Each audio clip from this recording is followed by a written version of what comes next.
Hello everyone and welcome back to a new video.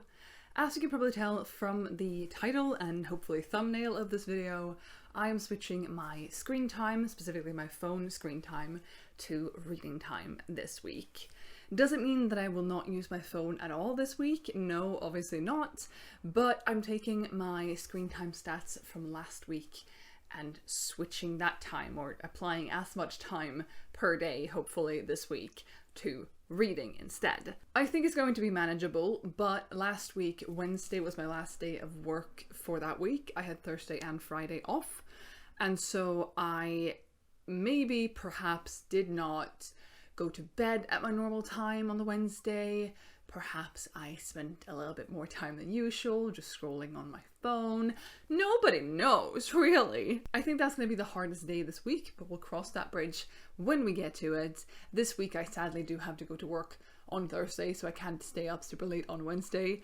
But I do instead have today, Monday, the 1st of April, off, because that is a public holiday here in Sweden, and I'm glad, because that means I can make a dent in the reading. I don't have a set plan for what I'm going to read apart from the first two books, and judging by the rate at which I read, or the speed at which I read, I think it's going to be these two and probably one more, or at least starting another book.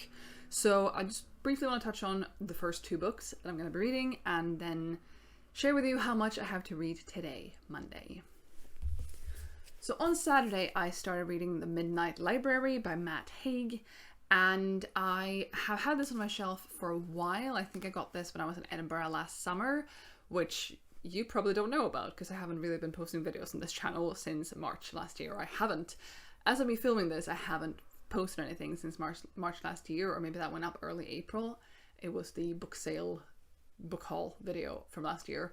I haven't posted anything since then, but yes, I went to Edinburgh for 5 days, I think, in June, which was lovely, apart from re-injuring my foot, but it was fine. We're not talking about that. Either way, I got this book. I've heard a lot of good things about it, and I had heard a lot of good things about it, and I have heard a lot of good things about it, and I finally picked it off my shelf on Saturday, and I've read almost half the book, not quite. I am going to start on page 102 when I pick this back up, and it ends on page like 275-ish, around there. There is something at the end with a different font, so I'm guessing that's maybe a preview of something else. Either way, I have about 170 pages to go, and I do, on average, I read about a page a minute. I read about 60 pages an hour, and this is maybe an exception because some of them are just like a page with 2 lines or something on them, so that obviously goes a little bit faster, but judging by that, this will take me about 3 hours to finish. I did use my phone for more than 3 hours last week, so this isn't going to be everything I read, but it is what I'm going to start with and intend to finish first. And then the next book I am slowly working my way through is Lessons in Chemistry by Bonnie Garmus. I started reading this back in January or February sometime.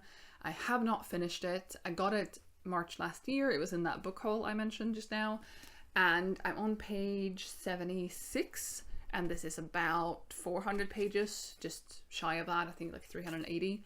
And I do really enjoy this book when I read it, and I do think about it when I have read it, but I haven't picked it up in a while because I've been intrigued by other books, for example The Midnight Library, and I recently also read Lex Croucher's Trouble, which I loved, and before then I read Emily Henry's You and Me on Vacation. So like I've read a lot of really good books that I've really enjoyed recently, and this has sort of just ended up on the back burner, and I don't know why, because I do really enjoy it. I will say though that it has been a while since I picked this up. I don't remember exactly what has happened most recently in this book, and I also for some reason apparently stopped in the middle of a chapter. So I might have to backtrack a little bit. I'm in chapter 8, so maybe I'll have to go back a few pages and restart that chapter if I find that I don't know where I'm at and what's happened when I pick this back up. But this is going to be lying on my side table or somewhere else until I finish The Midnight Library, which I'm hoping I'll finish tomorrow. And what was that? Tomorrow? And then this will be what I pick up afterwards. But like I said, after that, I don't know what I'm picking, even though I do have a lot of options on the shelf behind you that you can't see. but it's the bookshelf that was in my previous office. This is a new office, more on that another time. And it might be slightly overflowing because I may have acquired a lot of books last year, so, and also this year. I don't know yet what I'm going to pick. We'll figure that out when we get there, but I'm excited to do the reading. So like I said, today is Monday, April 1st, and so I'm basing this off of last week. On the Monday last week, I used my phone for 1 hour and 54 minutes, so that is my allotted reading time for today. And it's almost 2 o'clock. I have not had lunch, so I'm getting hungry. And I have laundry that is finishing in about half an hour, or hopefully finishing in about half an hour. The machine says that, but usually it adds a few minutes at the end there. So I'm thinking maybe I'll just start reading for about 30 minutes. I'll set, not a timer, but I'll read for about 30 minutes and take it from there. Do the laundry and have lunch, and then probably continue, unless I read during lunch, in which case I'll continue then.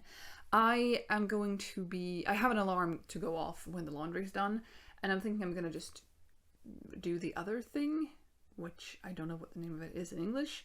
A stopwatch, probably. I'm just going to start a stopwatch and then pause that whenever I pause the reading, and get me up to 1 hour and 54 minutes today, and onwards in the week, I suppose.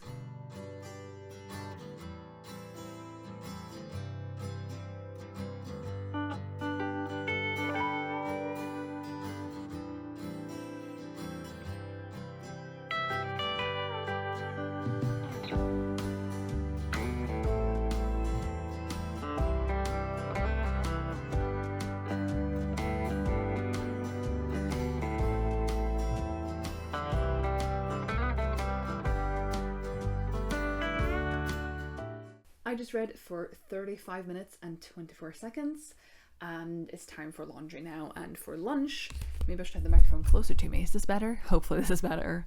I am enjoying the book. I do think this video will contain spoilers for the books I read, or rather, I don't know if spoilers, but like talking quite openly about them. And the thing I noticed when I started this book on Saturday is that I knew that this book was about Nora dying and getting to the library where she would get to like try on different versions of what her life could have been. I did not know how she died. I thought that she died at the end of a long life or in an accident, and that was a bit rough for me. I didn't particularly like that, but I am enjoying the book. She is currently trying on the Arctic and being a glaciologist, I think is the word. And it is interesting seeing that, oh, but if I'd done everything right, or if I'd done everything this way, or if I'd followed that dream or that expectation, where would I be? Would I be happy? Would my perception of the world change? Would I still be in people's lives, or would people still be in my life? Do we have the same relationships or different relationships than we did in like the core life? I think that's really interesting, and I do see why this is a popular book, and I do like it. But now I really need lunch and to sort some laundry, so I'll talk to you later. Alright, I'm probably quite backlit, but I can't be bothered to move. I have found a couch, so I'm just gonna stay here. I did laundry, I had lunch, and I read during that lunch break. It's not like I'm working today, but that lunch situation while I had lunch, I read for maybe 30 minutes, 25, somewhere there. I mean, my total reading time as of right now is 1 hour and 1 minute, so that should make 27 minutes, I believe. And then I went downstairs and dealt with some more laundry, and I was a bit distracted. I am going to start on page 154, 153 next time I read. I couldn't really focus while having lunch. Marcus is having a person over to help him get some stuff done, and that was really distracting to me. I couldn't really focus on my book. That's a me thing. That's not anyone else's fault or problem, but I couldn't really focus, so I didn't get a lot of reading done. But in this hour and 1 minute, I have then read 51 pages, so slightly less than the 1 page a minute that I said I usually do. But before the lunch reading, I was actually ahead of that, because there was 1 page I read that was literally 2 lines. So I was ahead of that, but I am really enjoying the book. It's talking about quantum physics now, where it was just a few pages ago, which I wasn't really expecting, but it's written in a way that I do kind of understand it, to the extent that a layman can understand quantum physics. So that was really fun. I'm really enjoying it. I was interrupted and I forget where I was, but I've read a little bit more now since being interrupted, so that's good. I think I was saying that I like the book. That is true. I have about 40 minutes left to read, so I'm gonna do that and then stop for the day. I might read like when I go to bed or something, but I do have an early start tomorrow and I'm taking the train into work. So it's an early start and it's a commute during which I can read, which is a plus. Not the early start, but the reading during the commute is a plus. I think tomorrow's amount is a bit over 2 hours, 2.5, maybe 3. We'll talk about that when we get there tomorrow. But yeah, gonna keep reading for a bit. Might check in once more today. Otherwise, I'll talk to you tomorrow.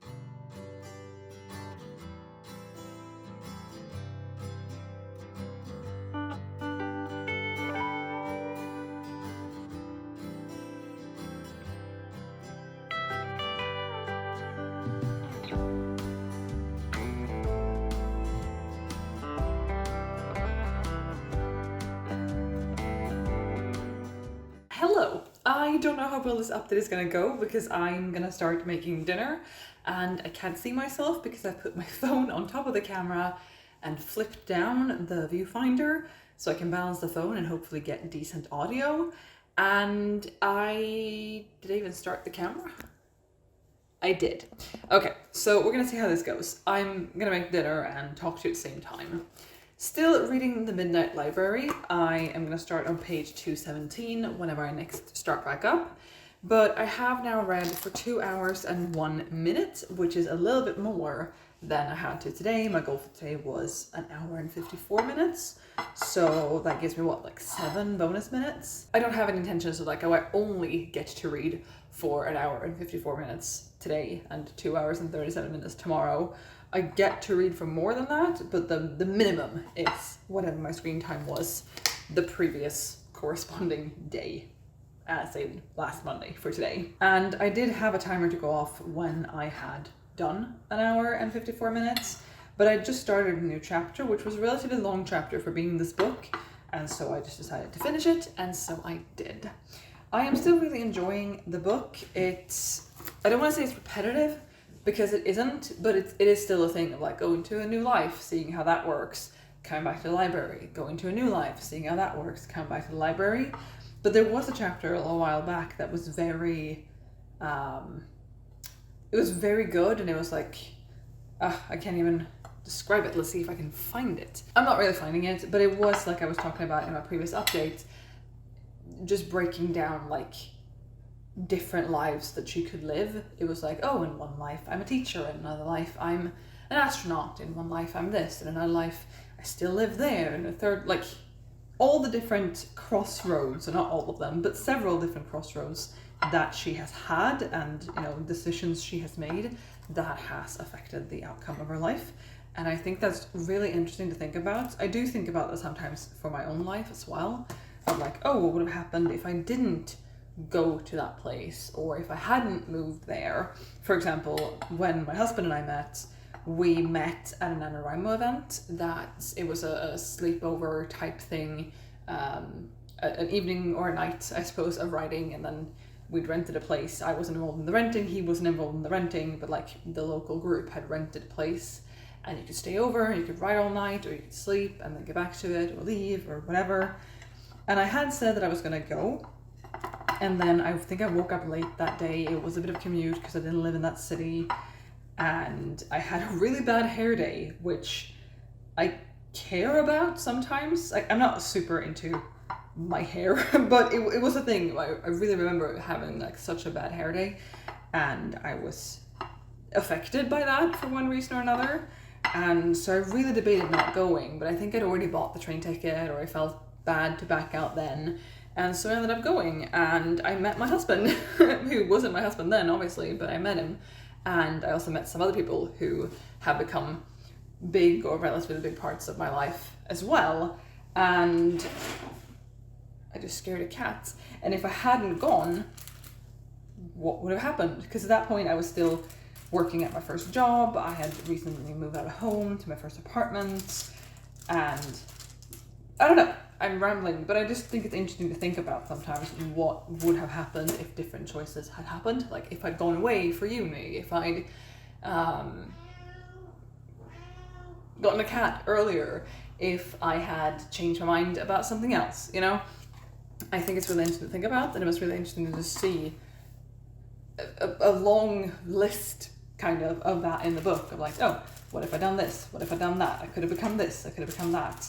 And just thinking about how many different choices one has made in one's life and the different outputs and outcomes that could have led you to. And it's also interesting to see Nora not necessarily thinking that some of these are better than others. I mean, they are better. Some of them definitely are better than others. But just like, oh, but if I got everything I wanted in this area of my life, would I be happier? Would I feel differently about this? And so on. I think that's really interesting. I also didn't touch on, I'm running out of space, I think, on memory cards, so I'm going to be quick about it. But when I said previously that they were talking about quantum mechanics, I forgot to mention that there are other people like Nora in this world. There is a person she's met a couple of times now, whose name is Hugo, who is also what he calls it, a slider, who is also someone who is on the verge of death, sort of, or in a limbo between life and death. And he doesn't have a library that he ends up in. He ends up in a video store instead. And he has talked about other people that he has come across throughout his different lives who have other sort of facilities that they end up in. And I think it's really interesting. And I think it says something about the individual people. The library is very meaningful to Nora. The video store is very meaningful to him. And it's interesting to me that there are other sliders as well, to get a name for it, to get some information about it, and kind of seeing Nora from someone else's eyes. It's still from Nora's perspective, but it's he noticed that she was a slider because she wasn't behaving like she had the day before when they had met. And he could put words to that because he knew what she was going through. I don't know, I like it. I think it's really interesting. I have like 70 or 80 pages left. I might read more tonight. It's like 20 to 6 right now. But I do have a very early start tomorrow. I'm either getting up at 4:15 or around 5 to catch a train to work. And like I said, I'll be reading on the train. But then I have some stuff to do in the evening, and I have to read for 2 hours and 37 minutes tomorrow, which is a fair bit. And I'm thinking the like extra 7 or so minutes I've read today can just be a bonus. I might need them later on. Like if I only read for an hour and 30 minutes tomorrow, well, then I had a buffer of 7 minutes, is what I'm thinking. So I'm gonna stop rambling, finish food, see when I read next. We'll continue the Midnight Library, and I'll talk to you in the future, probably tomorrow. Hello, good morning. I hope you can hear me okay. I'm just using the phone microphone, and it's a storm outside, which I did not have in my bingo card for today, but I guess that's what we have. It is just after 6:30. I have just made it to the station, and I have about 10 minutes to wait for the train, so I figured I'd start reading now. I do have like 10 minutes now, 30 minutes-ish of train, and then I'm transferring to a bus for a while. So I'm not going to finish the book this morning, but I am going to make a dent into it, hopefully a decent one, and then I will finish the book tonight and probably definitely should continue with lessons in chemistry. But yeah, I'm going to start reading now. I am very tired, and I just had a 30-ish minute trek to the station, and my legs are so sore from working out yesterday, and they did not want to start today by walking that far to the station, uphill and downhill, and I'm starting to sound like stereotypical parents, you know, oh, for me to get to school I had to go uphill and downhill, and it was icy and the horse was lame and so on, but here we are. I'm going to start reading and then eat my breakfast and keep reading on the train, and I'll talk to you probably once I'm home from work, because there's no good place for me to update you. Like, the station here is currently abandoned, so that's nice, but once I get into town it's going to be people, and on the bus people, and at work people, so I will talk to you once I'm back home again tonight.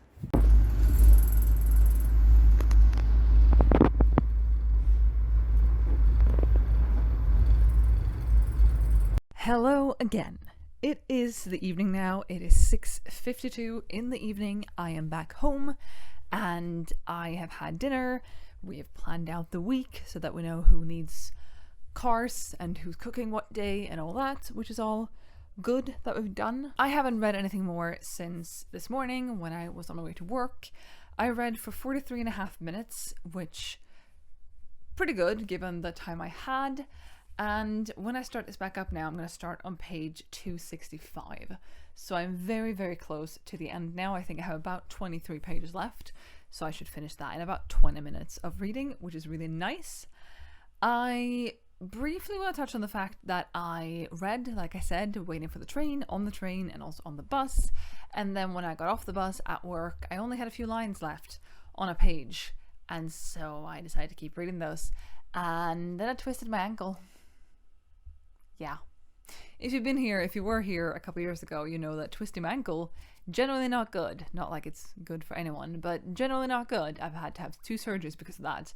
But I twisted the other one, and I don't have any pain when I put weight on it. I just have a little bit of pain or like a soreness when I'm resting it. So hopefully it's fine. It's gonna be fine. I'm not having another foot surgery. That will not happen. Let's hope. But yeah, it was a bit annoying. I should have just not read those lines or done it in a safer way, but it is what it is. But I'm gonna get back to this. Like I said, I read for 43.5 minutes, and I have almost 2 hours left that I have to read. And like I said, it's coming up on 7 o'clock. I am very tired from my lack of sleep last night, and I have a headache, which I'm hoping will go away soon. So I do want to get to bed at a reasonable time, i.e. 9-ish. I'm working from home tomorrow, so I can sleep in a bit longer, but it would be lovely to be in bed and sleeping at 10 at the latest. So we'll see how that goes. But I do want to make 2 points about this before I finish it. Partly because I don't know how it's going to end, but also partly because I did have 2 thoughts. I've had 2 thoughts ever. I've had 2 thoughts that I want to share with you.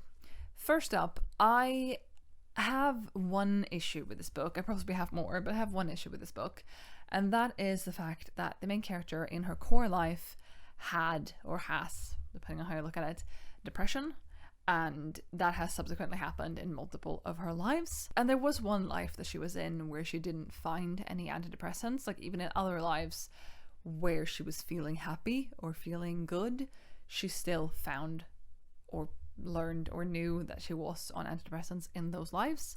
But in one life she was really happy and she couldn't find any antidepressants, and there was a line of like, maybe this is the life where I'm happy and not depressed and it's my right life and it's good. And I didn't like that, because I didn't like how that looked at depression, or how that framed depression, I guess.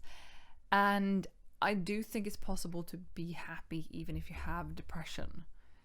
Obviously, there are levels to this. I am no expert, but I feel like that was a really negative view of depression, which I understand is not fun, but I don't know, it rubbed me the wrong way. Maybe that's just me. And then the second thing I want to talk about is, a few weeks ago, I had the idea for a story, I had an idea for a vague concept, being one book that is followed by 2 separate standalones that start in the same place. I've been wanting to do a pick your own adventure story for a long time, and I don't know how to do that.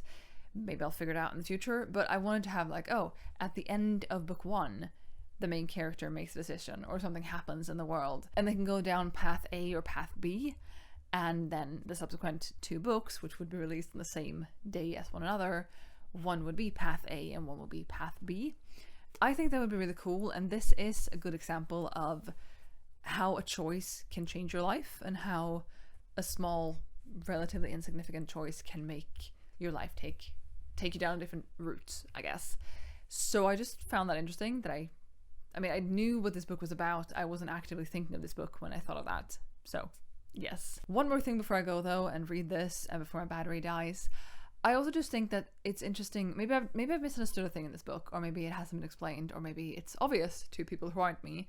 But she goes back, she makes a decision like, oh, if I'd gone to be a swimmer, oh, if I'd gone to this school, if I'd done that. And then she gets a whole package deal of a new life. And I don't know if she lives the same day, just in a different universe.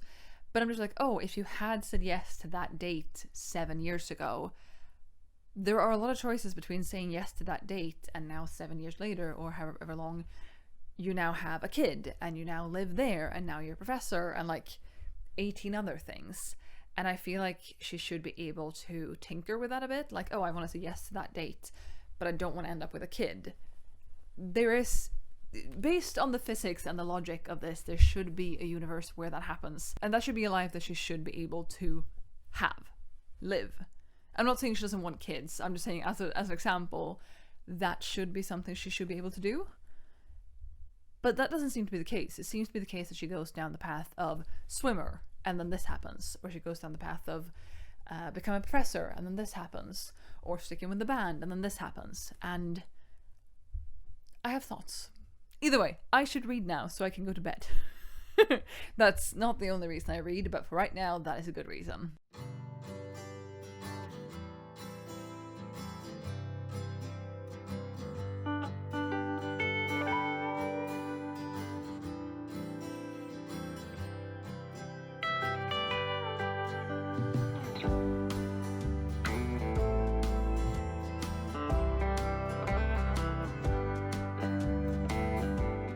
Alright, I have finished The Midnight Library by Matt Haig, and I can see why this is a big hit. I can see why people really like it, and I did really like it myself.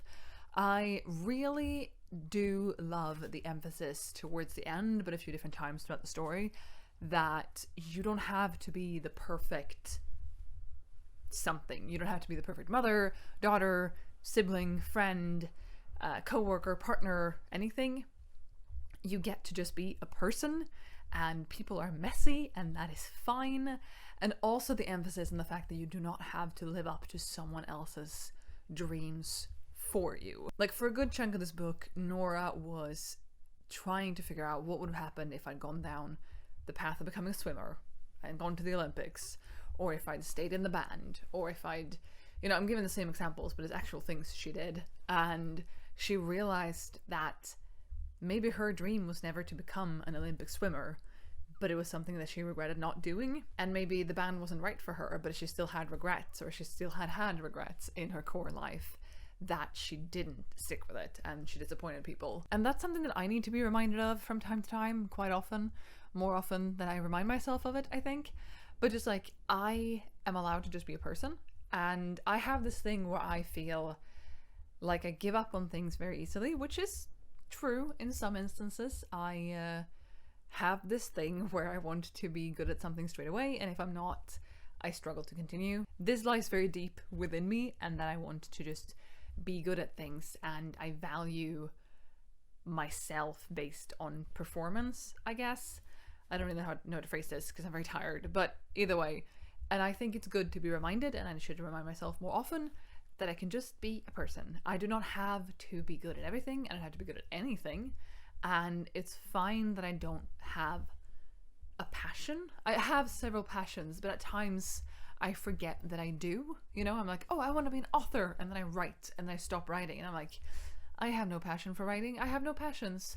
And then I get really into something else, and then the cycle repeats itself. And it was just good to be reminded of that. And there were some really good quotes, or really pretty quotes towards the end, where there is a recurring magazine cover throughout the book of a black hole, and the next time she sees that magazine, I think it's the next issue, but the next time she sees that magazine, there's a volcano on the front instead, and she's like, oh, I don't need to be a black hole, I can be a volcano, because a volcano can be both life and death. And when a volcano has erupted and the lava has cooled down, that is very like nurturing soil, and things can grow.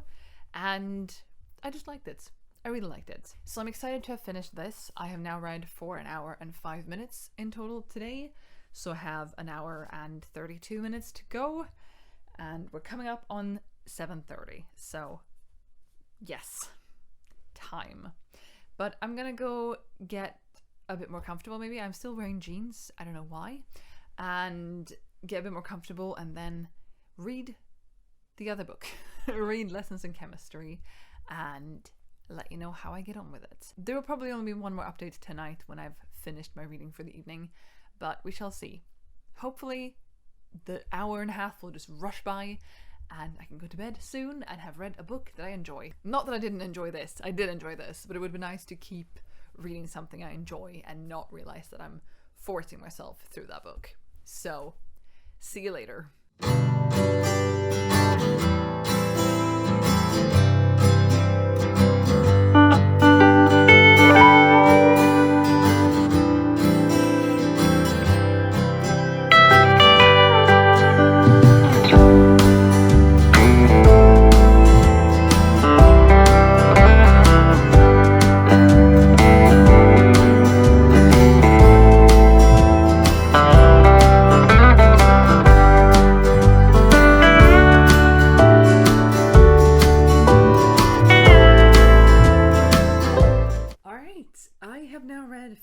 hours and 40 minutes today.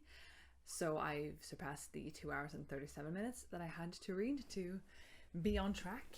And I did indeed continue with, or for this video, start Lessons in Chemistry by Bonnie Garmis.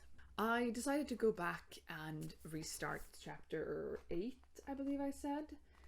Let me just check. Yeah, chapter 8, which was like 4 or 5 pages before where I was, just to start at the beginning of a chapter and sort of re-ground myself in the story. And I'm leaving off with having read page 155, so I did make a pretty big dent. I have read almost half, not quite, but almost. And I am really liking this book as well. The writing is really drawing me in. I love the writing style that Bonnie Garmis has, or at least in this book. I've read nothing else by them, but I really like this book. It is so frustrating at times because people are, especially men, are being so condescending to our main character, Elizabeth, for being a woman in the 60s, 50s, 60s, for being a woman who wants to work, for being a woman who wants to work in STEM, for being good at her job, even though that's a man's job and a man's business and she should just stay at home popping out kids. And it's very frustrating, but I love Elizabeth Salt and how she's handling things. I think she is really inspirational. I am not a woman in STEM, but she's really inspirational, and I think if I wanted to be a woman in STEM, which I have no interest in being because that's not my field, that's not what I enjoy doing, I love her. I'd want a poster of her on my wall. Now, I did say I was probably going to talk spoilers in this video, and I will. Calvin has just died, or not just, he died a while ago, and Madeline, or Mad, has now been born, and Elizabeth is helping out her old co-workers at Hastings from where she got fired when she was pregnant and unwed, because, shock. And Madeline is just a baby at this point, and I think there's going to be a time skip in the next chapter. I feel like there should be a time skip. The thing is that the book started with Mad being a child, and then we went back 10 years, and then we've slowly been creeping forwards in time, but I don't think we've gotten any more dates. Like, we went back 10 years to before she was born, and then I don't think there have been any other time situations. I don't think there has. But also not a lot of time has passed between where the story jumped back to and when she was born. I mean, more than 9 months have passed, but it hasn't been like years and years. Either way, we are now almost coming back to where the book started, and I find this book really interesting and a little bit frustrating because it started with Madeline, the kid, and then it talked about her mother, and then we've gotten this whole backstory for her mother, which I originally thought was quite strange. And I feel like this book goes on tangents sometimes. Like, oh, like for example, just a few chapters ago, we had a woman across the street from where Elizabeth lives, whose name is Harriet. She came over and she visited Elizabeth and the baby and the dog. My God, I love the dog. 630 is the best dog. And I do think Mad should be called 922 instead. If you read this, you might remember.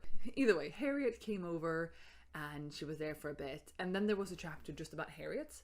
And I really like that it does that. In the beginning of the book, I was a little bit confused as to why it kept jumping like that. And like, why is this important? But I really like seeing the bigger picture and seeing just the connections and just like the branching out of this tree. It isn't a family tree, but just like branching out in different directions. I really do like it. I do kind of wish, I definitely wish I would have read this more consistently. I mean, I'd read about 75 pages over the course of a while, like a month maybe, and then this has been sitting for a while. I don't track when I read pages. Like for this, I kind of am, but on the Storygraph, I just start a book and then I finish a book and I don't track how much I've read in between. But this has been sitting untouched for a while. And even though I went back to the beginning of chapter 8 to try to get some more meat on my bones and understand the story a bit better, I do wish that the first 60 odd pages were more recent in my mind, you know? I did consider when I started rereading chapter 8, I was like, should I just go back to the beginning and restart this whole book? I opted against it, and now I'm, like I said, almost halfway in. I'm going to start on 156, and this copy is 390. So not quite halfway in, but either way, I've decided to not restart the whole thing. I think that would be good if I had done that, or if I'd read it all, you know, close it together in time. But I am really enjoying it. I love Elizabeth. I think 630 is the best dog.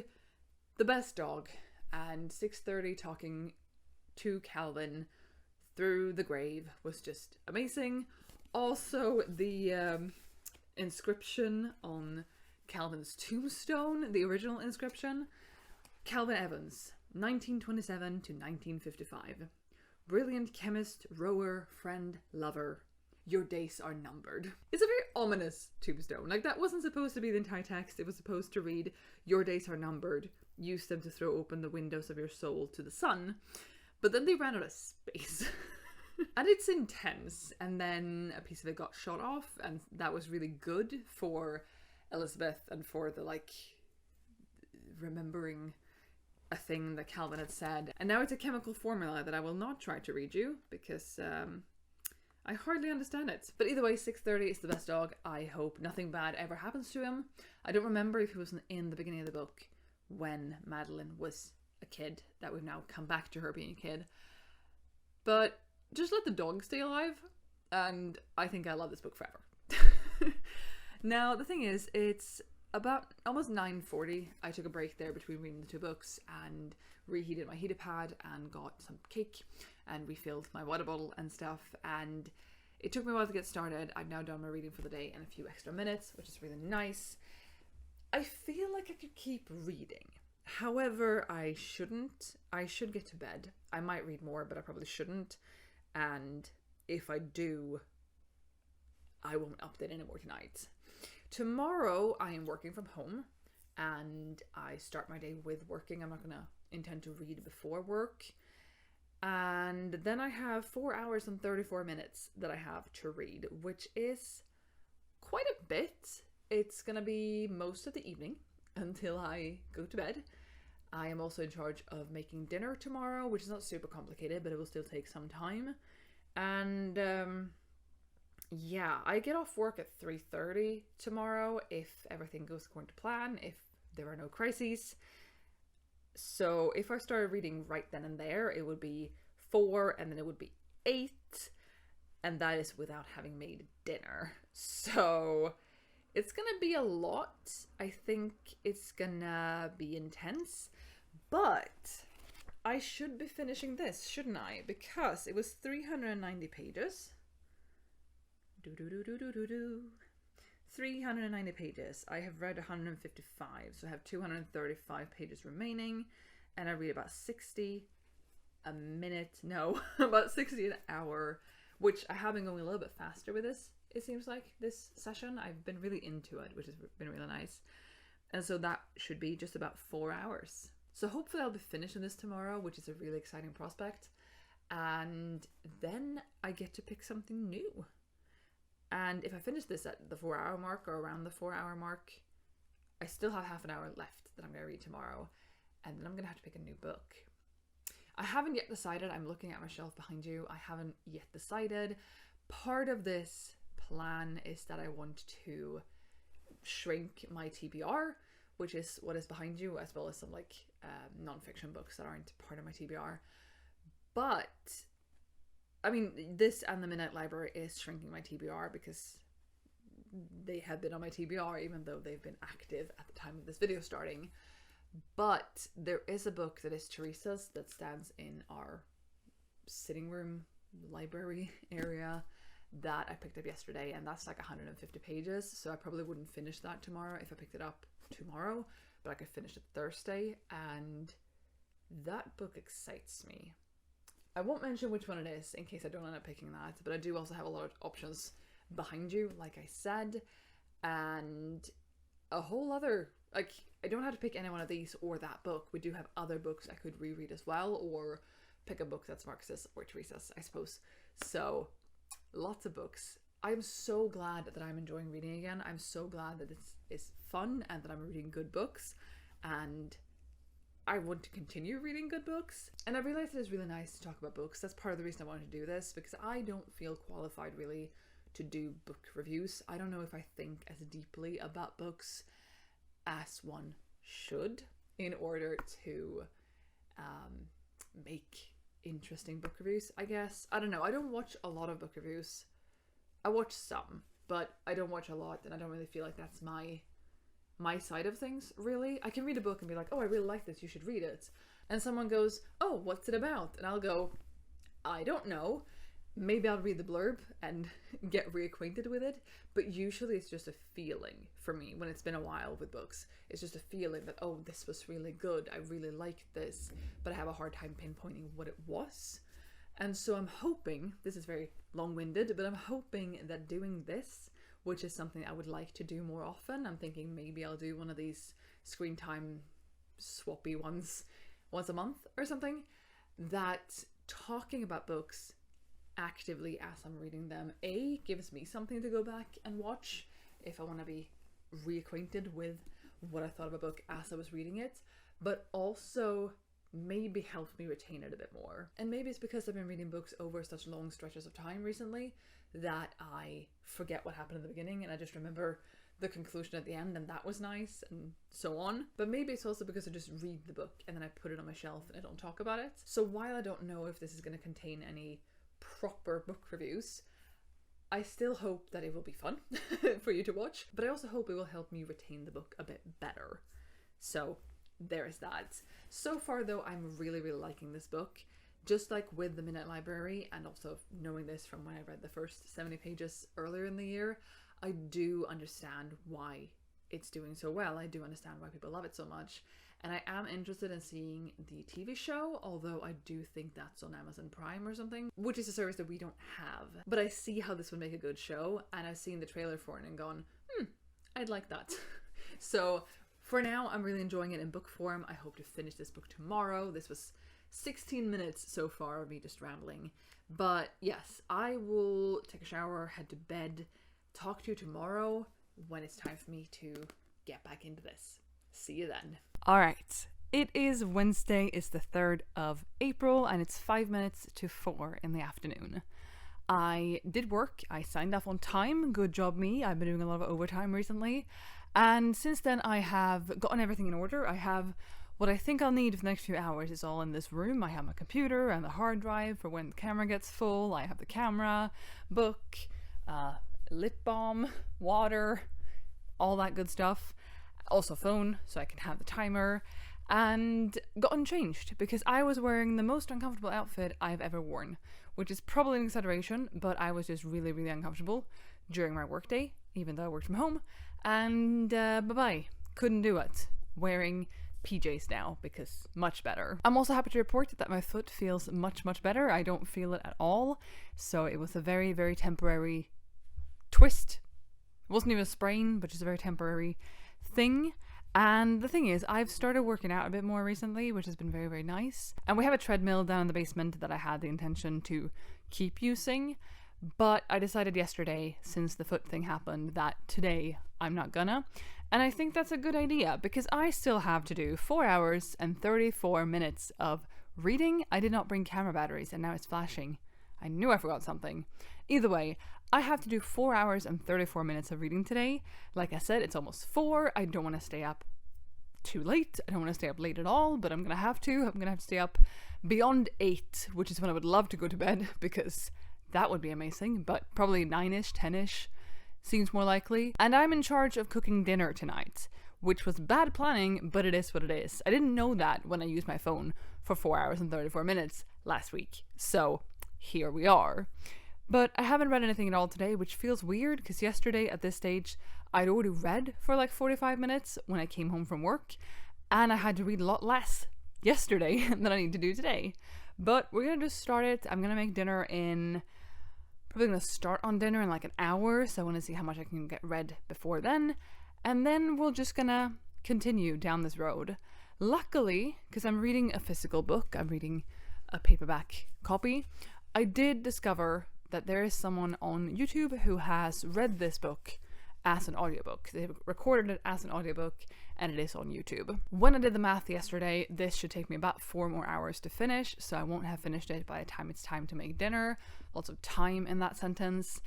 And I'm thinking I can then listen to a few chapters, hopefully, while I'm cooking. I think that's going to be good because then I save myself some time and don't have to catch up because it took me 40 minutes to cook dinner and then I have to, read for another 40 minutes. So hopefully that's good. Hopefully that audiobook is good and the reader, the voice, the narrator, that's the word. I don't do a lot of audiobooks, can you tell? Hopefully they're good and it will all turn out good. So I'm going to start reading now and update you at some point, maybe when I start making dinner. We shall see.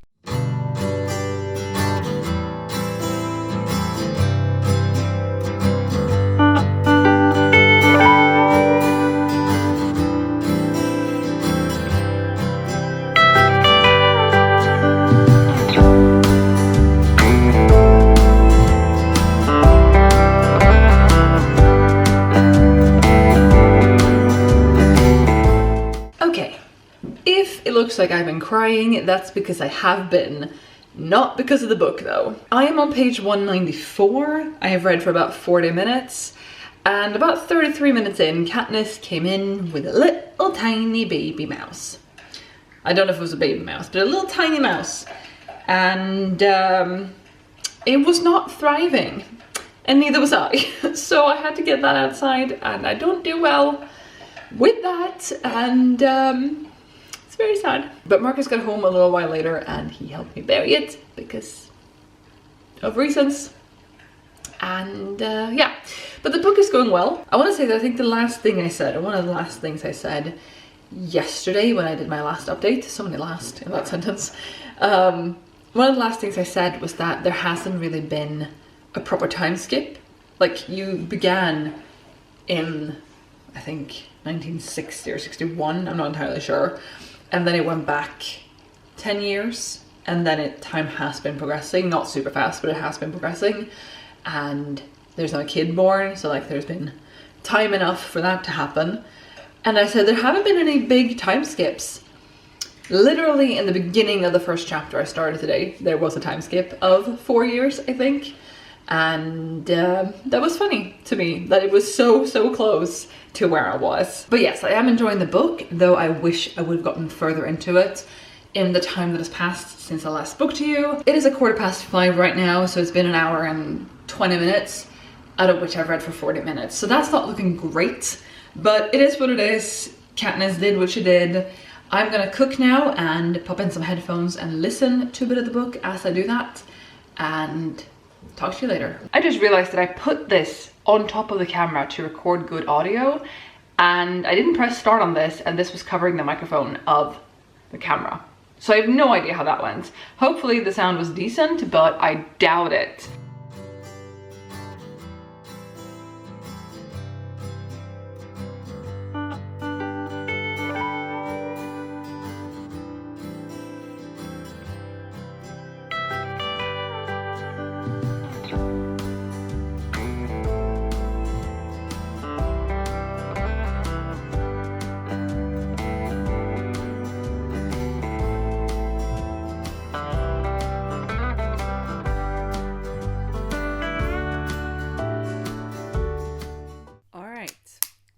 Dinner has been had, dishes have been done, and I have listened to the audiobook while doing that and while eating. And again, it's not the official audiobook. Also, should I have this closer? Perhaps. It is not the official audiobook, and I am not a big audiobook listener. I have had a couple trial periods at different places, but not really stuck with it. I don't know, I like reading by myself on my own. But it was nice from the perspective that I got to stay in the story and like make progress on my little experiment for the day. I should pause my timer because this isn't actually reading time. Forgot about that. I think I'm picky when it comes to voices and intonation and how they phrase things and where they put emphasis. And I felt like having it read to me was slower than it would have been if I'd read it myself, but I didn't have the option to read it myself. So Yes. But I am now about to start chapter 27, which is on page 228 of this edition. So I do feel like I have a long way to go. I am at 2 minutes, not 2 minutes, I am at 2 hours and 23 minutes. So I have 2 hours and 10 minutes to go, 15 minutes to go. And that is some time. It's getting late. It's 7:15 now, with all the dishes being done and stuff. But my copy is 386 pages if I ignore the acknowledgements. So 386, and I'm going to start on 228, so I remove 227. That is only 159 pages, which divided by 60 is a little over 2 hours. So maybe I am on schedule. It says it's 2.65 hours, so a little more than 2.5, which is... I do want to finish this today because I don't want to end with just like 10, 20 pages to go. But also the whole thing of going to bed is a thing. But it's becoming pretty apparent to me that I probably won't be picking up another book tonight. However, if I finish this, I can start a new book tomorrow, which would be nice. Like, I could still start a new book tomorrow, but I could start it. The first thing I do when I read tomorrow is start a new book. That could be nice. But I have 159 pages to go, 160 pages to go. I feel like I'm reading this book very fast when I am the one reading it. I haven't quite done the math. We don't need to do the math. It's fine. But the print is quite large, which helps. Plus, it's just pretty fast paced. I don't know, I'm really enjoying this book. I enjoy the writing. I still hate everyone, but I enjoy the writing style. I enjoy how it's told. There are so many clever little moments that are just so funny, but they're not really funny in a laughing out loud kind of way, but they are funny in a nice kind of way. And I'm really, really enjoying it. And then, of course, I hate all the characters who aren't 630 and Elizabeth and Mad and maybe Harriet. I'm hating a lot of people, but I love the book, so that's good. I'm going to read now. I'm going to update you when I stop for the night. I think that's a good use of my time, that I focus on the reading and not the talking. So I'll see you a bit later.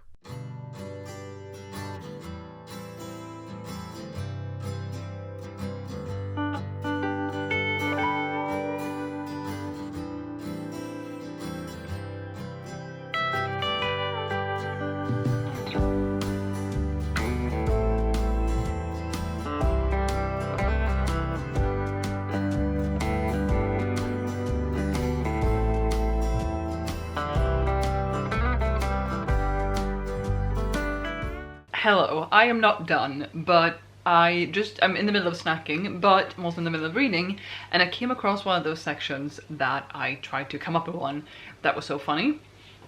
So, Elizabeth has been called to her daughter's school because her daughter Madeline isn't doing the right things. Madeline wants to do things that are more suited to little boys, Mudford has said. It's not right. You obviously believe a woman's place is in the home, what with your... She coughed slightly. Television show. So talk to her. She wanted to be on safety patrol this week. Why was that a problem? Because only boys are on safety patrol. Boys protect girls because they're bigger. But Madeline is the tallest one in your class. Which is another problem, Mudford said. Her height is making the boys feel bad. There are so many moments of such stupid, stupid in-world, good from author quotes.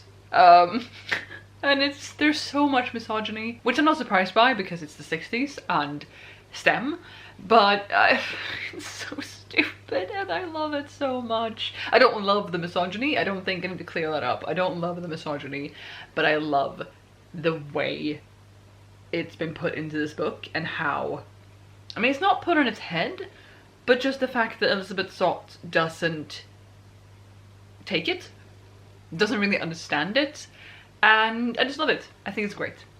Onwards and upwards.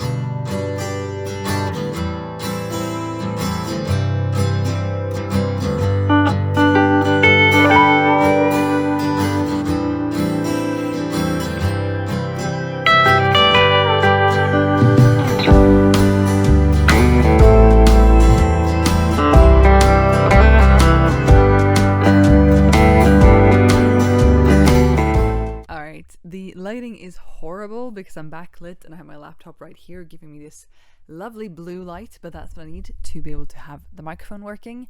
But I have finished the book. I took a break around 20 past 8 and I took a shower and I brushed my teeth and I got ready for bed so I would be able to just jump into bed as soon as I finished the book. And then finishing the book took a while. It is 20 minutes past 10, which was later than I hoped. I hoped I would have finished like an hour ago, but time, food, shower, it all takes time. And I have read for 4 hours and 55 minutes today. I'm not sure that's showing up, maybe there, which is a lot. It is a lot just in general, but it's also 21 more minutes than I had to read to be on track for my screen time thing. I'm wondering if I should be tallying up the overtime I've done. So like 21 minutes now, I think it was 7 minutes the other day, and give myself grace to remove that from a later date. We will see. I think I could have used it today, but instead I read it for almost 5 hours. But either way, ramblings about time aside, I finished lessons in chemistry. And I'm so glad that I picked this back up and finished it. I really see how this has become such a giant hit, much like The Midnight Library. I understand the hype for this book. I support the hype for this book. I am now part of the hype for this book. And it was just so good. Now, I touched on some of the things earlier, and there are a lot of things I probably could say, but understandably, my brain is also a little bit mush, given the hour and the amount of book I have read and the amount of time I've spent on said book today in more or less one sitting. But it was a great book. It dipped off for me a little bit at the end, which probably isn't about the book. It probably is about me and my aforementioned brain mushiness. But a little earlier as I was reading, I was like, this is up there with favorites, I think. And I think that still holds true. The thing is, I haven't rated any books for a few years. And like I said the other day, a lot of it for me is just vibes. Like, oh, I like this book. It was cute. They kissed. Like, I can give you the very bare bones of the story, if that. And it's more vibes. This book made me feel something. This book made me squeal. This book made me want to throw it across the room in a good way or a bad way. And I don't know if I'm going to start reading books again, but usually these days I have like love, liked, and didn't like, if I was going to try to categorize them. This falls very close to love, if not at love. I need to take some time away, perhaps, and see if I remember it, or if I just forget it all. We'll see if this video helps me remember anything. But I really, really love this book. I loved there were so many funny situations, even though they weren't supposed to be funny, they were funny. And there were so many issues discussed in it, and so much prejudice in this book, in a not in a good way, but like in a way that made sense for the story and the time it was set in. And I love Elizabeth and how she fights it, and I love her journey through this book, the ups, the downs, but the continuous like steadfastness of what she does and what she propels herself to do, if that makes any sort of sense. And the found family thing, I love Mad's family tree that she draws, the acorn. It just makes so much sense. And I still love 630. I'm very glad that 630 survived. And I mean, he wasn't at risk of not surviving, but there was time jumps and dogs don't get to 90, you know, sadly. There are a few trigger warnings for this book that I should mention. Among them, I can think of sexual assault and fat phobia. There are probably many others that I'm not thinking of right now, but I loved this book.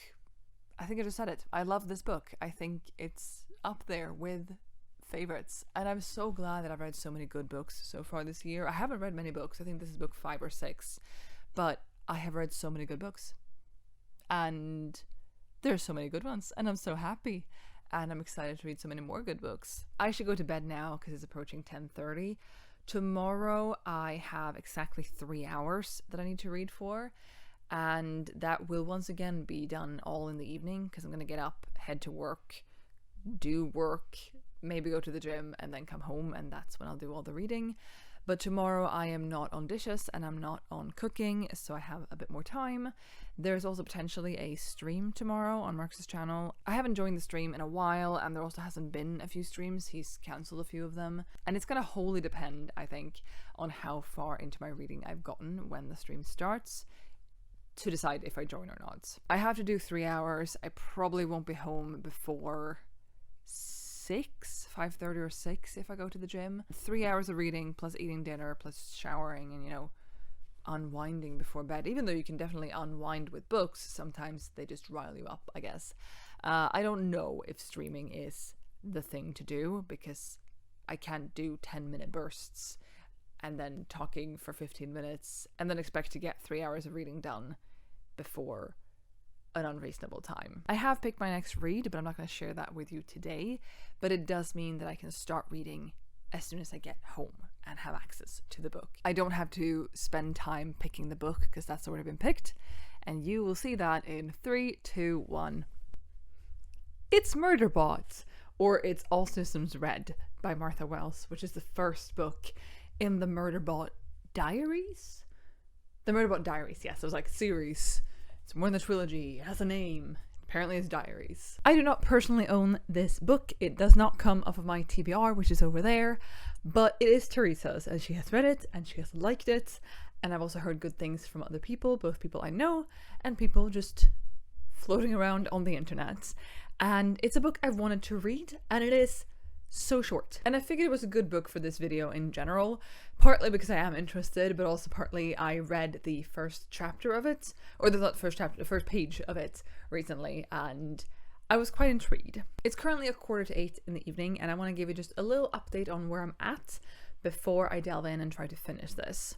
So I have been at work today, and work was fine, and then I went to the gym, and I was like, oh, I found an audiobook version of this. I can listen to that on my way to and at the gym. And I realized 2 things about myself. One, I need something peppier than that to motivate me at the gym. Like, my current thing with the gym, I have a gym at work that I can go to.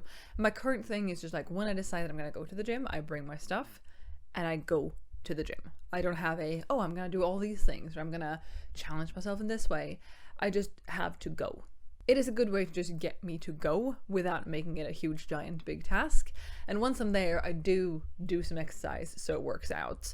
But this wasn't peppy enough to keep me motivated. I like upbeat music. I like something I could dance to, even though I don't dance in the gym. But like, I like the unts, unts, unts thing. This was not it. This was not that. But I do really like the narrator. I do really like the story itself so far. But the other thing I realized was that my retention rate when I read with my ears seems to be lower than when I read with my eyes. And I've already said in this video that I don't know how much I retain long term when I read a book. I go off the vibes. I'm like, oh, I like that book. I didn't like that book. What was it about? Don't really know. I just liked it. But I do usually retain things pretty well short term. Like, I know where I left off if I've recently read, or I can see the linkage, that's not a word, to the previous chapter, you know? This, like I said, I've only listened to so far, and I left off somewhere in chapter 3 out of like 8 chapters, so it's not super long. I'm almost halfway in chapter-wise, but not page-wise. I've liked what I've heard and what I've read, but I could not recount it to you if you asked me to. Maybe this is the thing with me being more character interested than like plot interested. I could tell you more about the feelings and the thoughts of the character of Murderbot, which also it's told in first person from him, and so it's very focused on his feelings. But they did something and someone was bleeding, and right now I'm having a hard time keeping people apart. I think that might help when I've read with my eyes for a bit, hopefully. But I couldn't really tell you what has happened so far.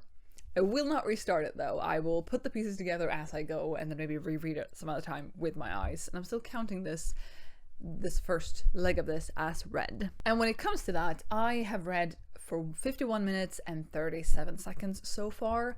And my goal for the day is a nice, clean, solid 3 hours. So I have 2 hours and 8.5 minutes-ish to go. And like I said, it's almost 8 o'clock. So it's not too bad. It shouldn't take me too long. Time, my friend, is something I don't have control over. But either way, I have set up camp up in my office. It's very cold. It's now snowing outside again. And a change of plans is that I get to work from home tomorrow because we have this snowstorm coming, and we have already changed our car tires to our summer ones, which means they're not safe for wintry roads. And so I asked if it would be okay if I work from home tomorrow because of reasons, and it was. So we currently have a snowstorm outside. It's quite chilly in my office in general, but also because it's colder outside, the house hasn't really picked the heat back up. But I've set up camp here in my office. I have blankets, I have snacks, I have my book, which might be the most crucial thing, and we're gonna get this done. I will update you when I'm done, or when I take a break, or when something happens. Like I said, I'm somewhere in chapter 3. I don't know exactly where. I need to figure that out before I start reading. This cannot be, no, that's chapter 4 somewhere. But I may be around page 50 or so, and this is about 150 pages. Could I finish that in 2 hours? Probably. Makes sense, yes. So I might have to pick a new book. We shall see how this whole thing goes. The audiobook that I found, the whole thing is 3 hours and 7 minutes, 27 minutes, something like that. So if I just sat here and listened to it, that would take up the entire time, but I do think I read faster with my eyes. I'm rambling. This video is going to be like 8 years long, so I should just get reading, and I'll talk to you later for one reason or another.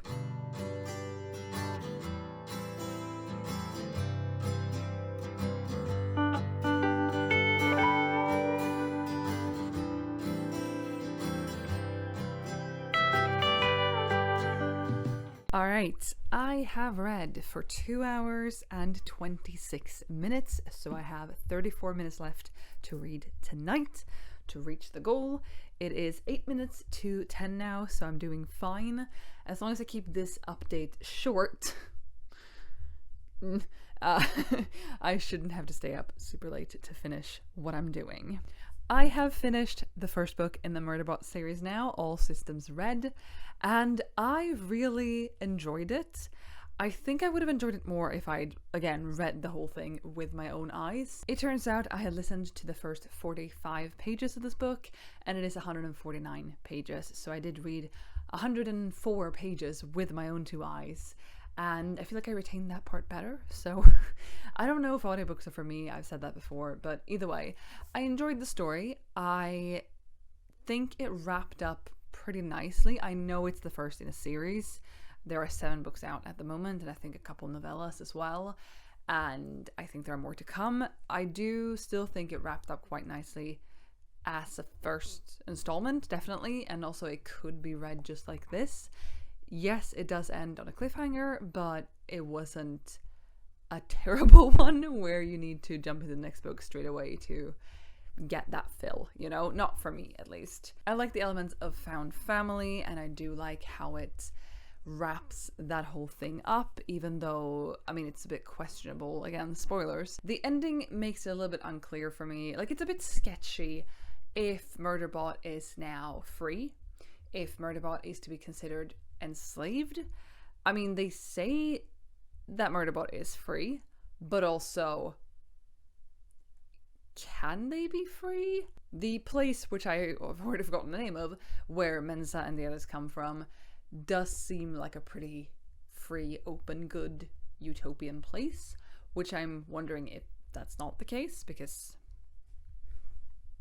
you know, I do think it would be possible for Murderbot to be free there, and for bots in general to be free there, possibly there, if anywhere, based on what little knowledge I have of this world as of yet. But I don't know if I believe it. Also, it does end, like I said, on a bit of a cliffhanger, and I don't know if we're going to be following other people than Murderbot, other people than just Murderbot in the later installments, because the book ends with this just in text, and it's not a conversation, it's not written down, it's just in the book, and it says, "That's why I left you, Dr. Mensa, my favorite human. By the time you get this, I'll be leaving Corporation Rim. Out of inventory and out of sight. Murderbot, end of message." And so now I don't know if Dr. Mensa and the others are now just out of the series, or if we'll see them again, and I would like to see them again. With that being said, I don't know when I will continue this series. I hope I will. I enjoyed this enough to want to continue, and it was nice and bite-sized, and I think the others are around the same length as well. This was nice sci-fi. Like, I'm a bit intimidated by sci-fi, I'm a bit intimidated by fantasy. This, to me, felt very character-driven, which was very nice. I like character-driven. And also, it was... Oh, there's a word for this that I now don't remember, but it was like, it's about people in a fairly normal-ish setting. I mean, they are on a mission, but it's a fairly normal, everyday kind of setting. It's like bite-sized. I'm thinking of it in the same way as I've heard The Long Way to a Small Angry Planet described. I have given that first book a go as an audiobook for a readathon a couple years ago, and I did not get into it, but I think I just, like with this, wasn't quite getting into it and connecting with it. But I feel a similar way about this as I do with what I've heard of that, if that makes sense. That it is sort of bite-sized every day, even though it's not quite every day, but like that kind of cozy sci-fi, is that a thing? I don't know. I am intimidated. But enough about Murderbot. I have 24 minutes left to read tonight, and like I said, we're approaching 10 o'clock. I've been talking for a while, so we're approaching 10 o'clock, and I would like to go to bed soon, but I have those 34 minutes left to read, and I am going to be picking up my next read. Now, before I show you the book, which I have picked, I just want to tilt the camera. Behind me here, I have my shelf of non-fiction and unread books. And it has grown a little bit, and I am planning to make a video on this, organizing it and making it look a little bit neater because it's not very neat at the moment. But I'm just going to tip you backwards, so hang on to your hats. I'm also going to lean to the side so you can see that that is a pile of books, and that is a book I also haven't read. Some of these I have read, and then there's a typewriter back here, very nice and clickety-clackety.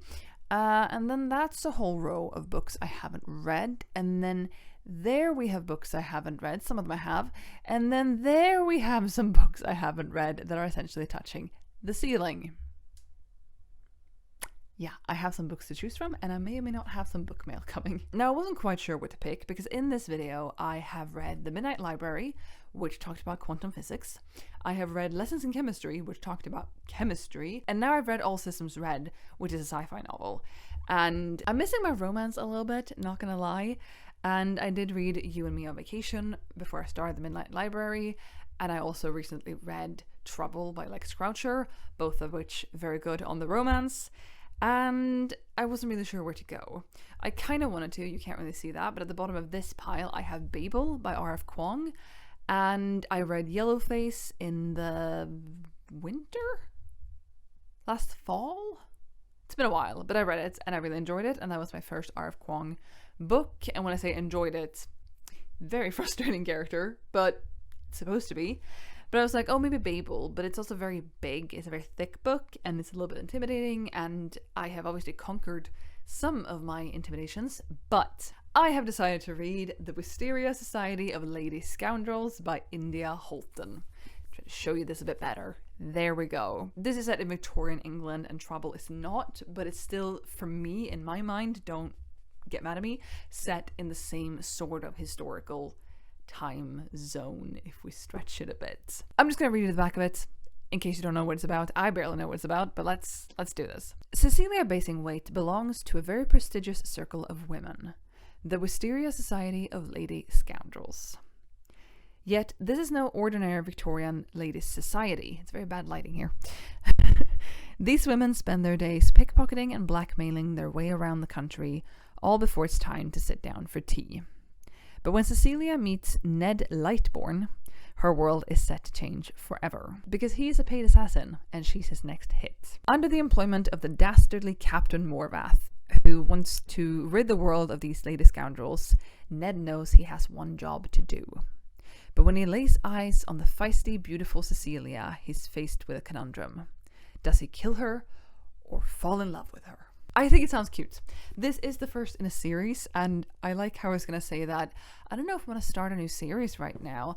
I don't know how I feel about a series. I've never read a series in my life, but I looked it up, and there are 3 books and I think 2 novellas out that take place around the books, and they just seem to be set in the same world, but they don't seem to be following the same people. So if for some reason it takes me a while to continue this series, if I choose to continue it after I've read this one, I don't think I need to remind myself so much about what this was about to enjoy the following installments. That was a lot of talking. That was another 14 minutes of talking. I'm not sick of my own voice, and I hope you aren't either. Either way, I'm going to start this, but I am actually going to head to bed and start this there, and I'm not bringing you with me because, no, I'm not. But I'm going to report to you tomorrow how I did, and I'm just going to put a little timer on the screen right now, or in that clip, showing you that I did, in fact, reach the reading goal for today, which is 3 hours.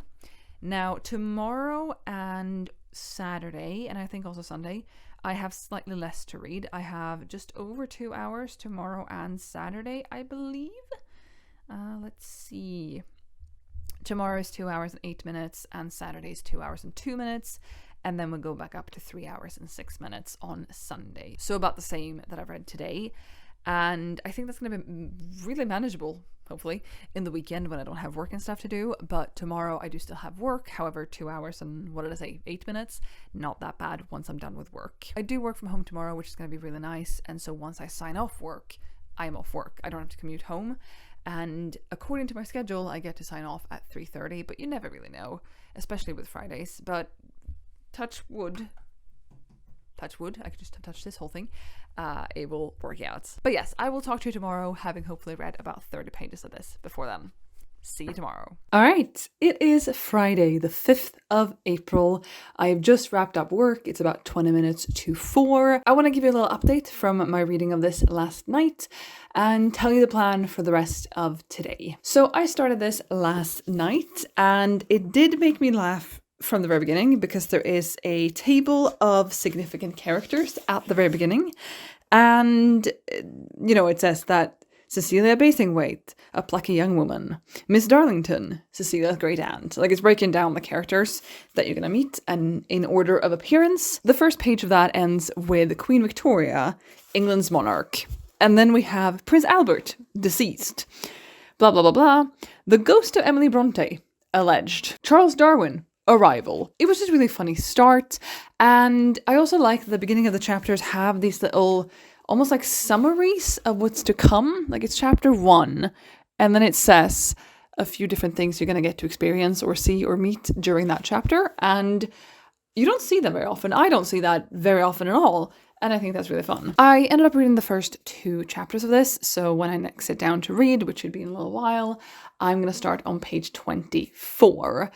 Now, I am enjoying it so far. I was also very, very tired when I started this last night, so it took me a while to settle into a new narrator, a very different world from Murderbot, and just, get a grasp of what I was reading.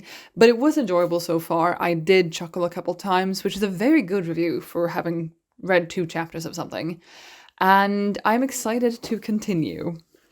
Now, I haven't read anything at all today, and like I said, it's a little bit before 4, but I'm done with work now. I do have to make dinner in a couple hours, but that's the end-all be-all of my responsibilities for today, and I have to read 2 hours and 8 minutes, 2 hours and 6 minutes. I'll put it on the screen right now because I'm using the phone as a microphone, and I can't pull up that image anymore. But before I get to reading, which I am available to do now that I'm done with work and all that, I think I'm going to go outside and fling myself in the snow.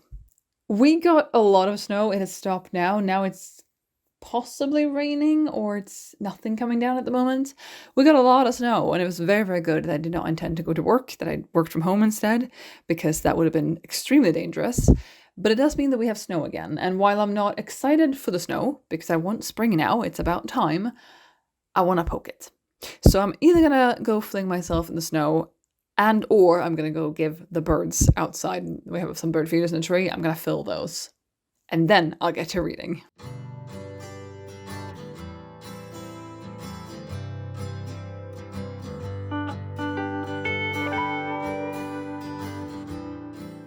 It's a little bit later, and yes, I'm in my dressing gown, but it's on top of my other clothes because I got cold. It's fine. Also, it would be fine if it was just in my dressing gown. Either way, I read for 42 minutes-ish, and I am on page 57 of this book. And then I stopped and made and had dinner, and now that's all done and eaten. And I am not fully vibing with this book, and I think it's a me problem and not a book problem. I see all the ways I should love this, and I'm just a little bit uninterested. And again, I think it's a me thing and not a book thing. I am going to continue. I'm not about to DNF this unless it goes south. But I don't know. I wish I was more enthused by it. Maybe I'm hitting a bit of a slump. I don't know. I have been reading unreasonably much, or like uncharacteristically much, over the last week or so, and for this video especially. But I am enjoying it. I think it's fun. By the way I'm talking about it, I'm not sounding very enthused, am I? And I'm having a little bit of a hard time telling you what it's about. It is about Cecilia, like I mentioned when I read the back of it, who apparently pickpockets and blackmails people, but so far she has pickpocketed one person after he pickpocketed her. So it hasn't been a lot of that, and it hasn't been any blackmail yet. But I don't know, I'm just not super vibing with it. But again, I think it's a me thing. I have an hour and 20-ish, 25 minutes left to read for the day. My intention was to have read for an hour and 8 minutes when I made food, so I then only had an hour left to read, but I had to make food earlier. I was getting hangry, so I made food. But I have an hour and 25-ish minutes left that I'm gonna do now. It is 7:15, and I'll report back when I've made some more progress, hopefully in a happier tone of voice and feeling a little bit more excited about this and about the reading of it. Before I go though, I just want to say that Teresa has just started this per my recommendation, and I'm very excited to hear her thoughts on it later on. But enough of that, I'm going to read See You Later.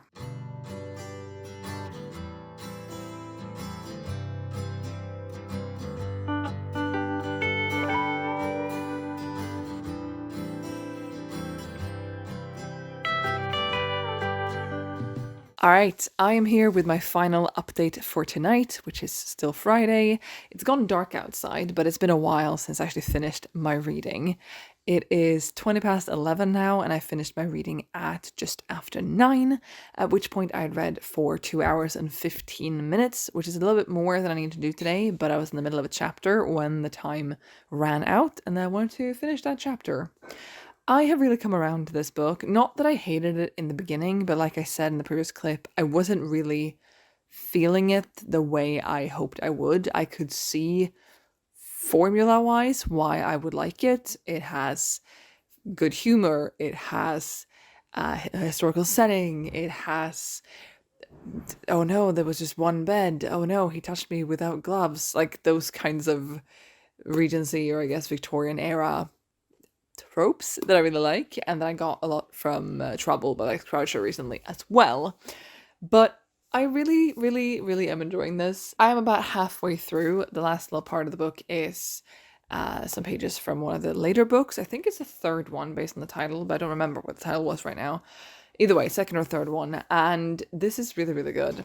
So we have Cecilia and we have Ned, and Ned has been hired both to kill her and keep her safe, and also sort of not get rid of her, but like keep her out of trouble and keep her away from things. He seems to have been hired by 3 different people, which is interesting, and they've hired him to do conflicting things. And Cecilia doesn't really fall for his, dashing personality. I mean, also the first time they meet, he tells her he's going to assassinate her, so that's not the base for a great relationship. But this world is so interesting to me, and it's set in our world, but with twists. I'm having a hard time describing what genre this book is. I mean, I would say it's historical fiction, and I would say it's rom-com or a romance, but I don't know what to call it, because there is magic. The pirates have magic. They can make houses fly. I mean, making houses fly is really the biggest magical thing they've done, at least so far, but they do other little incantations and stuff as well. Now, I did say that the book is funny, and there were a couple times I snorted and I laughed out loud, and I read a few quotes to Teresa, And I don't really have the time or energy right now to flip through this and find them all. But I will read you one of them, which takes place when Cecilia is very drunk. And the he in this scene is Ned. He hesitated, brushing the hair back from his face. I don't know. Your aunt would kill me. You would kill me if you weren't so drunk. I'm not drunk, sir. I am in full possession of my flaccidities. He raised an eyebrow. Your faculties? As I said, there were other parts as well. For example, flicking her hat to unsheath the blades in its brim, she spun on her heel, only to find a pistol pointed at her. Behind it, Captain Lightbourne smiled affably. He reached out with his free hand, took her hat, and tossed it as far as a disc of straw decorated with ribbons and a feather would go, which is to say, about 1.5 feet, before boomeranging back so that he had to step aside before its blades sliced him. I just think it's really clever. I think it's really funny. I am really, really enjoying it. And yeah, looking forward to reading more of this tomorrow. Tomorrow, I believe I have to read for 2 hours and 2 minutes, which I think is going to be entirely doable. That's the only thing I have to do tomorrow, apart from a little house meeting that we're having at 2. We have them at somewhat regular intervals to just talk about house stuff, like what are we going to plant in the garden this year and stuff like that, really. But other than that, I don't have to do anything tomorrow except read this for 2 hours. Maybe I'll also have time to start editing this video. Who knows? That would be very nice because it's probably about 14 hours by now. So I'll talk to you tomorrow.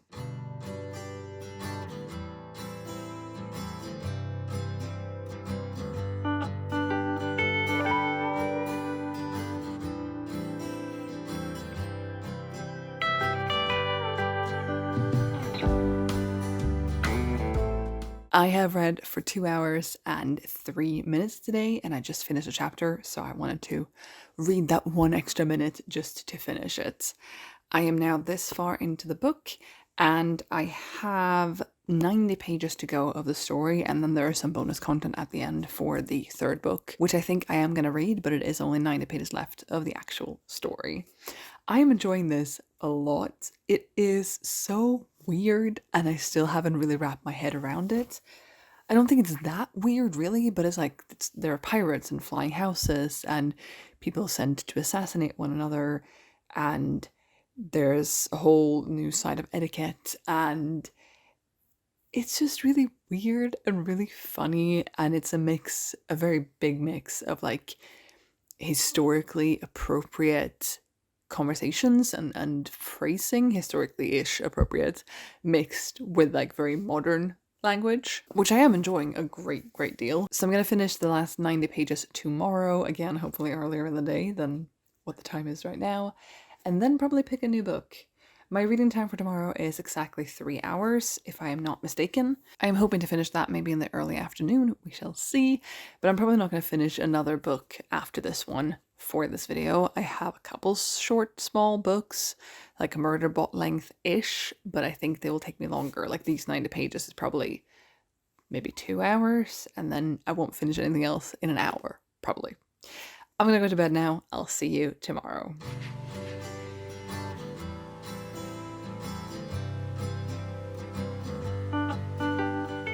Hello! It is Sunday at 20 minutes past 12, midday, and I have just finished reading The Wisteria Society of Lady Scoundrels. He stole her a library. What more do I have to say? This was a great book. I really enjoyed it, and at the end we got a chapter from the 3rd installment in the series, and I really enjoyed that too. So I do think it likely that book 2 and 3 will end up on my TBR at some point. And yeah, I don't have much more to say about this. I stand by what I said yesterday, that it is a bit weird, it's very funny, and he stole her library. That's all I'm gonna say. I have read for 1 hour and 53 minutes today, so I have a little bit over an hour left to read, but I am going to stop now for a while and do some other stuff. I have some household chores to get to, I need to have lunch, there's possibly a nap in my future, and I'm going to pick a new book and start that later in the day or in the evening. I don't know what to pick because I'm only intending to read for that hour and 7 minutes, so I could pick a book that will carry me way beyond that, and I just keep reading it on my own without this video, or I try to pick something very, very short, but I don't think I have anything short enough that I'd finish it in an hour. So I don't really know, but I'm gonna let you know when I've decided what I'm gonna read and wrap up this video with you a little bit later in the day. Hello again. It is now much, much later in the day. I have had lunch, I have done a few other things, I've had dinner, I have taken a shower, and I'm now back with my final hour and 7 minutes of this reading challenge that I've done this week. It was really nice to step back and not read for a couple hours. I have really enjoyed what I've read this week, but I think if I would have jumped straight into a book once I finished the Wisteria Society book, I would have had a harder time. And now, when it's a bit later and I've gotten other things done, I'm really excited to get back into reading. So I've said before that I'm probably not going to finish another book in this video, and given the thickness of this book, I think that is very, very clear because I will not read this in an hour and 7 minutes. But I have decided to start Babel by R.F. Kuang. I read Yellowface sometime in the fall-winter last year, and this is very different from that. I do still think I'll enjoy it, I really hope I will enjoy it, but this is instead about translators, so I guess we're in a way still in the realm of words, if that makes sense. That one was about an author, this is about a translator, and then there's much more, separating the two, but we're still in the realm of words, This says on the back, "An act of translation is always an act of betrayal." Oxford, 1836. The city of dreaming spires. It is the center of all knowledge and progress in the world. And at its heart is Babel, Oxford University's prestigious Royal Institute of Translation, the tower from which all the power of the empire flows. Orphaned in Canton and brought to England by a mysterious guardian, Robert Swift thought Babel a paradise, until it became a prison. But can a student stand against an empire? I don't know more about this book than what it says on the back. I have heard and seen people really raving about it and really, really enjoying it. And it is possible I have watched the video of someone actually talking more in depth about this book, but I cannot remember that at this point. And I'm just really excited to get into this. Again, I really liked R.F. Kuang's writing in Yellowface. I think this sounds interesting. Again, it's words, it's translation, which is not something I have worked with really, but Marcus has, and I'm intrigued. It is, however, like 540 pages, and I'm going to read for an hour and 7 minutes. So, hoping to make a dent, hoping to read about 60 of these pages, hopefully more. I don't even know how big the font is. It's decent. Hoping to read about 60 pages of this in the next hour or so, but definitely will not be finishing it. And just like that, I have finished my reading for the day and for this experiment, and with that wrapped up the second chapter of Babel. So far, I have no idea what I think of this book. It is just building to something that is outside of my reach as of now. Robin has been brought to London, and he's been through a bunch of lessons, and he has gotten his first book and has then been violently beaten, and now he's being sent to Oxford. So I assume it will pick up a bit more once we get to Oxford, but so far I can't say that I love it. I can't say that I super enjoy it, but it is what it is. I am glad to have gotten started. It's been on my shelf for a while. I think I got it last summer, so it's nice to finally be tackling it, and it's also fun to have wrapped up this reading experiment. I feel really good about this. I'm gonna do like a proper wrap up at a later date at the end of this video, when I've gathered my thoughts a bit more, when I'm a bit better dressed, when the lighting is better and it's not dark outside. I'm gonna do more of a wrap up, I think, but I have really enjoyed this. It's been really fun to be reading again and to be reading so much, and I've read some really good books this week. I'm gonna skip ahead to a later date and wrap this video up for you then and there. Alright, it is the next day. It is Monday the 8th of April, and I'm gonna do a nice little wrap up when it's daylight outside, which is very, very nice. So I read a lot this week. Here is a stack of books that I in some way read, and it's a lot. So far this year I have finished 9 books. 4 of them are in this stack. That is just crazy.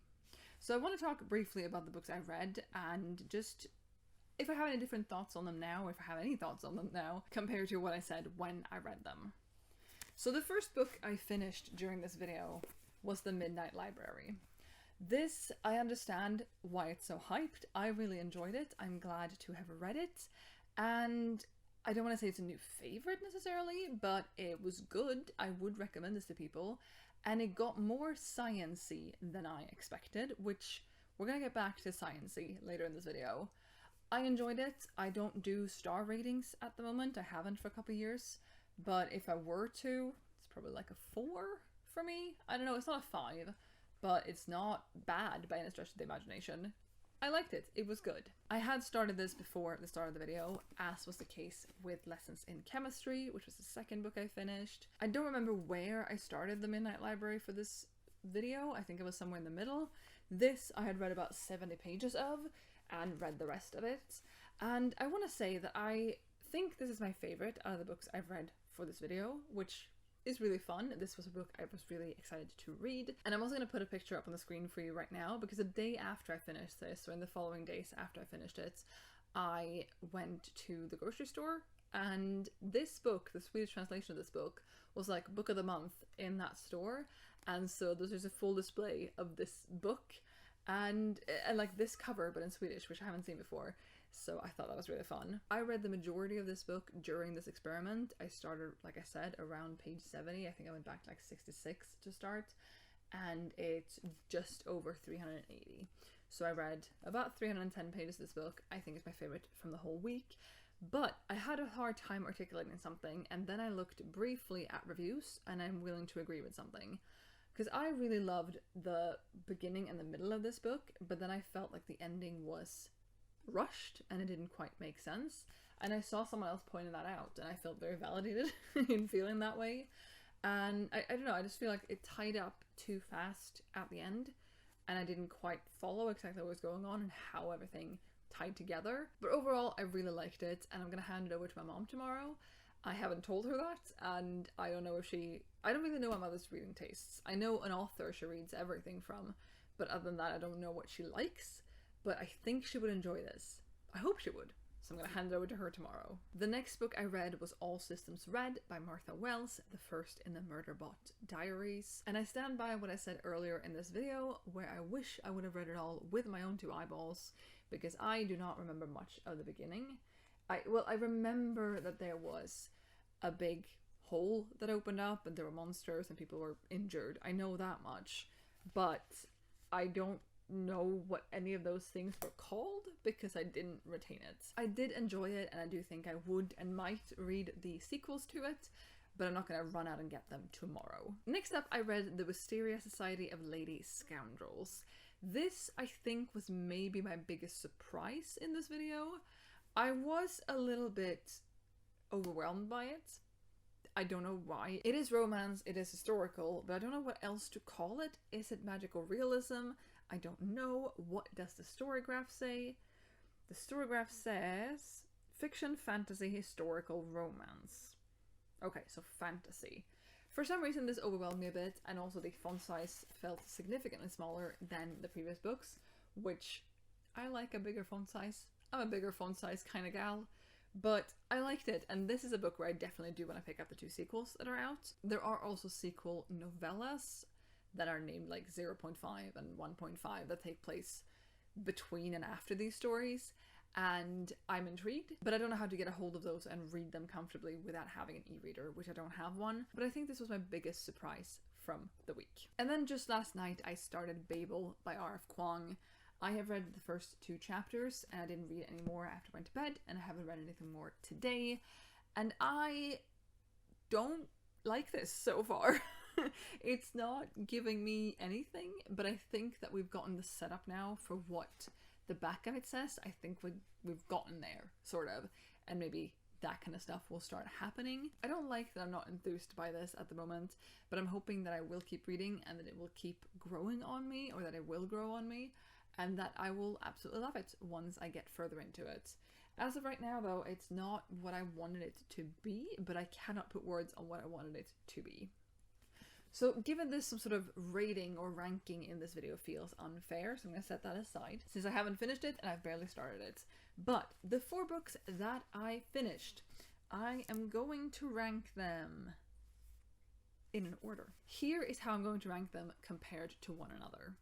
At the top, we have Lessons in Chemistry, which was my favourite book of this video. Secondly, we have The Wisteria Society of Lady Scoundrels, which was my second favourite.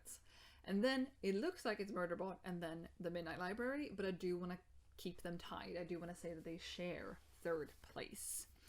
I have really enjoyed this video though. I've really enjoyed reading again. I think this video is going to be at least an hour, probably more. So if you're still here, leave a little umbrella emoji, I guess, or somehow incorporate the word umbrella in the comments down below. I have had a lot of fun reading this week, and again, 4 out of the 9 books I've read so far this year I've read in this week. That is just crazy. And then I finished 2 or 3 books very nearby in time before I started these, or before I started this video. So yeah, it's been fun to read. Maybe expect more reading challenges up ahead, or reading vlogs, or something. We shall see. But anyway, that is all I have for you today. Thank you so much for watching. I would love to hear down below what you have read recently that you've really enjoyed, and I look forward to seeing you soon in a new video. Bye!